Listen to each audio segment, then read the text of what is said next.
you guys have what is probably one of my favorite scenes in this film. Oh. Now, what was it like, the physicality of dealing with him and making it really creepy?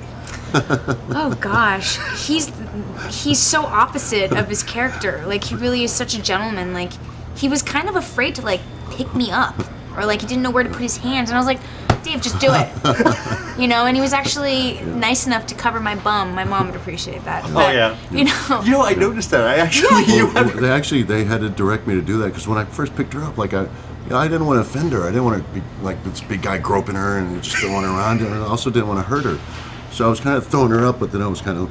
And RZA came on. He said, you should really, try and make it just grab her across. It's also going to help her out because it's going to cover up some of her lady bits. Yeah. So. Yeah. he was a gentleman.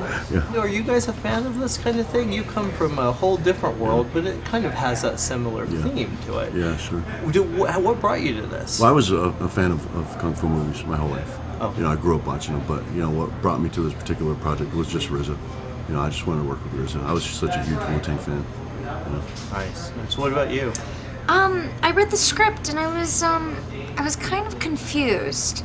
And then after having a conversation with RZA and being schooled by him, I understood what he was trying to do, and I was like, totally down. Were you familiar with this kind of grindhouse at all before this? Not so much grindhouse, more like 36 Chambers of Shaolin. Okay. Or, like Dave was saying, the Shaw Brothers. Like, I wasn't familiar with Kung Fu movies, but, he was like, I want to do it, but my way. And I was like, I'm totally down. I mean, he had everything on his plate for this. The music, the directing, the lead role. Was that a challenge for you guys, or did that help you? I mean, he's such an expert at what he likes and what he does in terms of music and Kung Fu movies. He was actually a great director.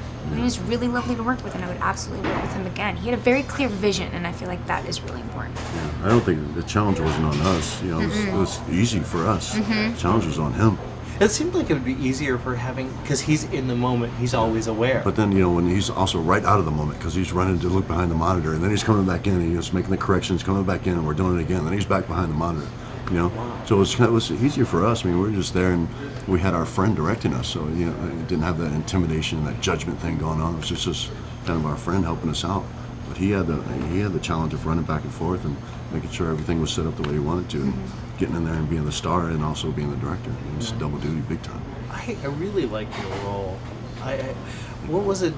What did you bring to it, or was it all in the script? No, it was kind of cool because originally first of all, the character didn't really have much dialogue at all. But they kept giving me stuff as we went on. And I think they got a sense of who I was personally, as well. It's kind of been the theme of my career is kind of good guys do bad things.